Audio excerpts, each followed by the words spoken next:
확실히 테이퍼링 첫 시사 이슈가 나온 뒤로 주가가 많이 좀 조정을 받았습니다. 자, 여기에서 드라기 총재가 뭐라고 말을 했느냐.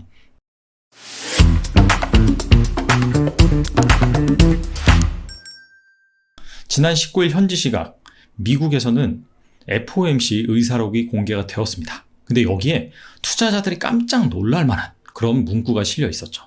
바로 테이퍼링입니다. 테이퍼링이란 자산 매입 축소입니다. 코로나19로 인해서 침체된 경기를 살리기 위해서 연준이 시장에 유동성을 계속해서 공급해왔죠.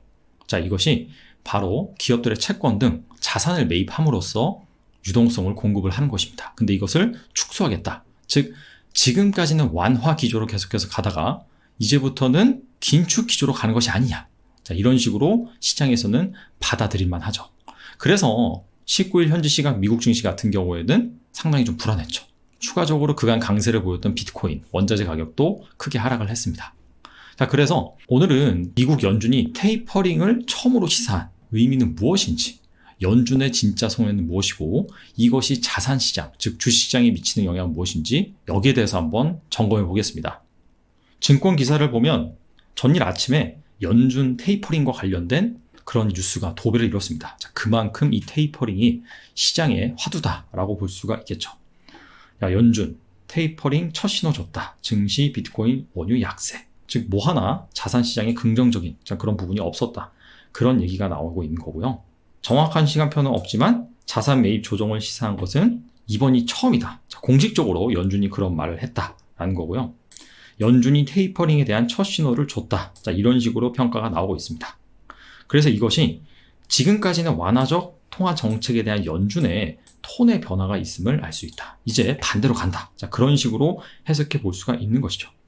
그래서 현재 시장에서는 연준의 경고 신호가 계속 나온 후 내년 초부터 실제 자산 매입 축소가 이루어질 것으로 보고 있다. 자, 이런 얘기가 나오면서 비트코인, 원자재, 증시 역시 불안한 모습을 보였습니다. 자, 그렇다면 이런 연준의 테이퍼링 시사가 과연 주식시장에 어떤 영향을 미쳤을까요? 실제 의도는 무엇일까요? 자, 이런 것들을 이 과거의 사례를 통해서 한번 알아보도록 하겠습니다. 자, 먼저 2013년에 미국에서 테이퍼링 이슈가 막 시작된 그때부터 한번 살펴보겠습니다. 때는 2013년 5월이에요. 2008년 글로벌 금융위기 이후로 완전히 미국뿐만 아니라 글로벌 경제가 망가졌죠. 그래서 이것을 회복하기 위해서 양적 완화를 무려 3번이나 단행을 합니다. 자, 그리고 나서 2013년 5월 이때부터는 이제 경제가 좀 회복이 된다라고 하면서 슬슬 이 테이퍼링과 관련된 얘기가 나오기 시작했어요. 정확히 말씀드리면 5월 23일 FOMC 의사록이 공개된 날입니다. 현재와 똑같죠. 자, 그때 당시에 리포트를 한번 살펴볼게요.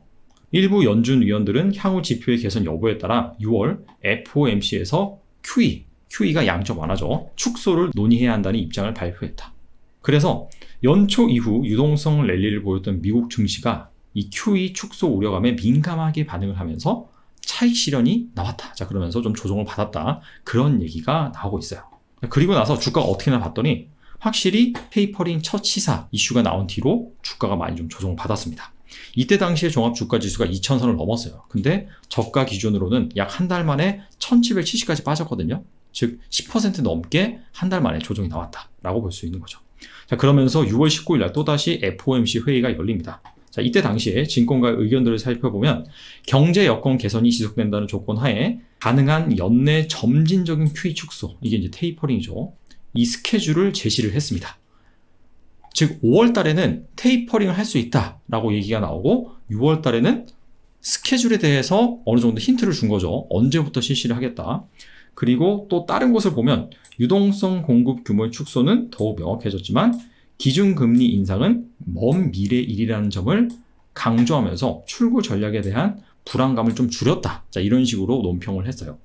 즉 테이퍼링을 하긴 하는데 어느 정도 스케줄을 좀 정해주고 단 기준금리 인상은 먼 미래의 일이다. 실제로 미국이 기준금리를 인상한 시기는 2016년이죠. 즉 이 테이퍼링 이슈가 나온 뒤로 3년 후입니다. 이런 식으로 좀 더 구체적인 스케줄을 제시를 해주면서 시장의 불확실성을 잠재우는 그런 모습이 연출이 됐다. 자, 그 다음 한번 살펴볼게요. 자, 그 다음에 그래서 6월 19일 FOMC 이후에는 주가가 빠른 속도로 반등을 하죠.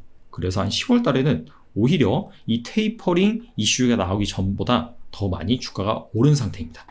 그리고 연준은 실제로 테이퍼링을 언제 시작했느냐? 2013년 12월. 이때부터 구체적인 스케줄, 규모를 제시하고 실시를 합니다. 자, 이때 당시에 증권사의 리포트를 한번 살펴보면, 자, 패드가 연준이죠. 예상치 못한 금융시장의 반응을 다소 당황했고, 테이퍼링에 대한 오해를 해소하는 데 많은 노력을 기울였다.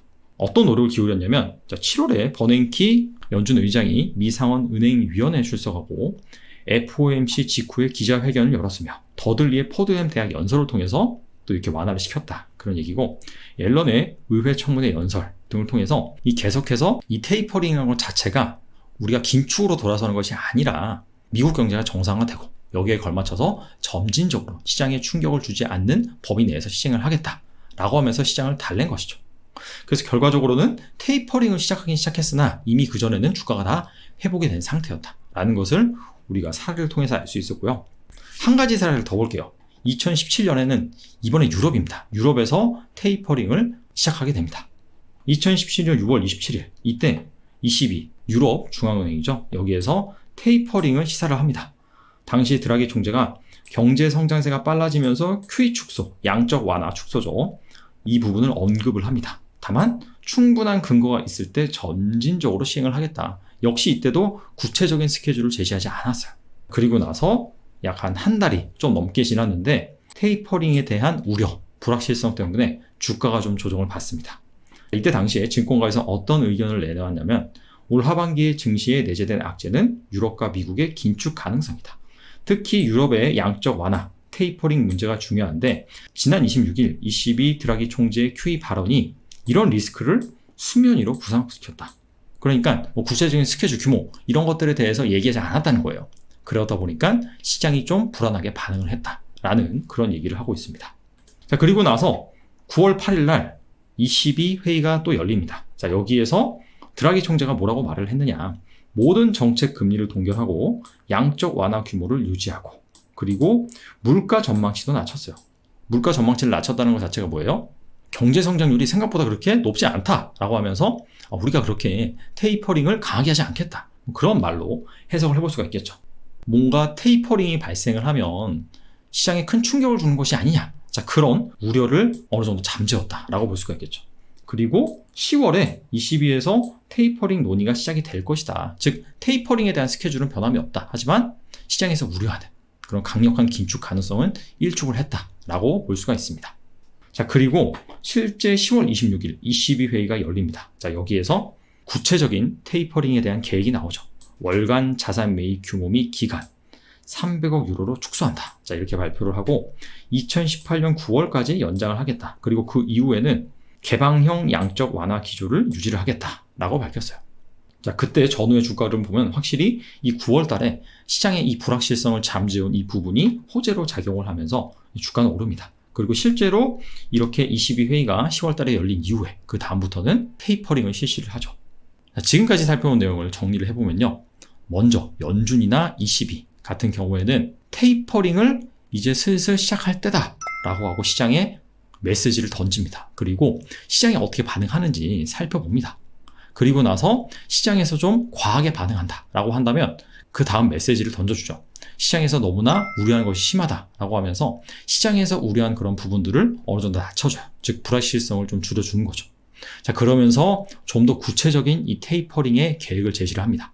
그래서 이 시장과 충분히 소통을 한 이후에 어느 정도 시장이 잠잠해졌다라고 판단이 되면 자, 그제서야 구체적인 테이퍼링 계획을 발표를 한다. 그래서 이 테이퍼링 관련 메시지가 나오고 이러한 부분들이 좀 구체화되는 자, 그런 시기에 주가 흐름을 살펴보면 일단 이 테이퍼링 단어가 나왔다는 것 자체가 시장의 불확실성이에요. 그래서 이 불확실성을 반응을 해서 시장이 좀 조정을 받습니다. 하지만 연준은 이것을 보면서 이렇게 반응을 하는구나. 시장에서 우려한 바는 이것이구나 라고 판단을 한 다음에 이 우려를 낮춰주는 자, 그런 액션을 취합니다. 자, 그러면서 어느 정도 이 시장과 합의가 됐을 때 좀 안정적으로 받아들일 수 있겠다. 좀 감내할 수 있겠다. 내성이 생겨서 주가가 어느 정도 회복했을 그 시점에 그때부터 구체적인 테이퍼링 계획을 발표를 하면서 마무리가 되는 것을 알 수가 있습니다. 연준의 역할이 시장에 충격을 주는 자, 그런 게 아니잖아요. 즉 어느 정도 던져보고 그 반응을 본 다음에 거기에 맞는 처방을 내리는 자, 그것이 바로 연준의 역할입니다. 그래서 연준의 목적은 시장 안정화입니다. 그렇기 때문에 이 테이퍼링 자체를 너무 우려할 필요는 없어 보인다. 그리고 만약에 이것 때문에 주가가 크게 조정을 받는다라고 한다면 당연히 거기에 걸맞는 시장을 안정시킬 만한 처방이 나올 것이다 라는 점을 여러분들이 잘 기억을 하시고요. 현명하게 대응하셨으면 좋겠습니다. 자, 오늘은 여기까지 하겠습니다. 감사합니다.